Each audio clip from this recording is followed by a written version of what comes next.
Depuis plusieurs mois, le Sénégal traverse une crise sociale sans précédent, marquée par des vagues de licenciements massifs dans le secteur public et des entreprises d'État.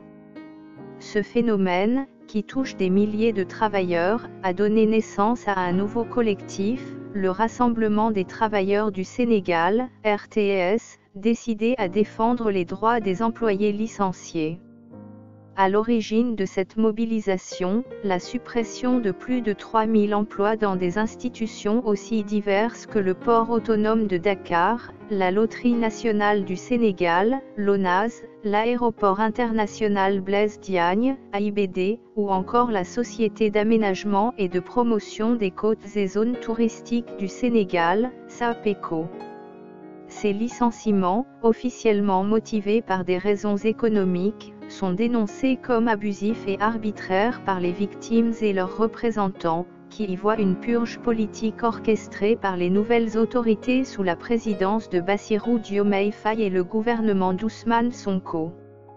Le climat social au Sénégal est tendu depuis l'arrivée au pouvoir du parti PASTEF, qui a succédé à l'Alliance pour la République, APR, de l'ancien président Macky Sall. Alors que le pays fait face à une détérioration de sa situation économique et des finances publiques, les décisions du gouvernement suscitent une colère croissante parmi les travailleurs. Lors d'une conférence de presse tenue le lundi 3 mars 2025, Boubacar Fall, coordonnateur du RTS, a pris la parole pour dénoncer ce qu'il qualifie de « mascarade » orchestrée par les autorités. Ce collectif regroupe aujourd'hui des milliers de Sénégalais injustement évincés de leur poste, avec des salaires retenus de manière illégale et sans aucune procédure, a-t-il déclaré, relayé par le quotidien. Selon lui, ces pratiques vont à l'encontre des conventions collectives nationales et internationales, ainsi que des principes fondamentaux d'un État de droit. Les chiffres avancés par le RTS sont alarmants. Parmi les 3000 travailleurs licenciés, on dénombre 781 anciens employés du port de Dakar, 173 issus de la LONAS, 85 de la SAPECO, ainsi que 500 membres de structures comme l'AIBD, la Direction de l'Emploi ou encore l'Office national de l'assainissement du Sénégal, ONAS. À cela s'ajoutent des cas comme celui de Mamadou Fall, ancien superviseur des sites au CDC Habitat, une entreprise publique d'immobilier. Licencié début janvier 2025 pour des motifs économiques, cet homme, également militant de l'APR, y voit une manœuvre politique, c'est un prétexte pour se débarrasser des travailleurs liés à l'ancien régime. Une accusation qui revient en boucle dans les témoignages des membres du collectif, qui soupçonnent le gouvernement de remplacer les employés licenciés par des militants fidèles à PASTEF. Cette hypothèse est renforcée par les déclarations virulentes de Boubacar Fall, licencié pour recruter des militants de PASTEF. Quelle déshumanisation! Une telle pratique, si elle était avérée, marquerait un tournant préoccupant dans la gestion des ressources humaines au sein des entreprises publiques sénégalaises. Face à cette situation, le RTS ne compte pas rester les bras croisés. Le collectif a déjà saisi l'inspection du travail, et plusieurs plaintes ont été déposées devant les tribunaux. Sur le plan judiciaire, beaucoup de ces travailleurs ont déjà gagné leur audience, et l'action suit son cours, assure Boubacar Fall. En parallèle, une grande manifestation est prévue pour le 1er mai 2025, afin de porter les revendications des travailleurs dans la rue et d'interpeller l'opinion publique. Mais les griefs du RTS ne s'arrêtent pas au licenciement. Le collectif s'alarme également de la précarisation croissante du secteur public.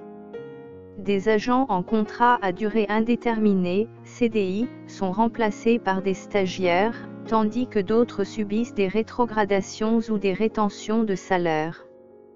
Dans d'autres pays, l'État se glorifie du plein emploi et de la réduction du chômage.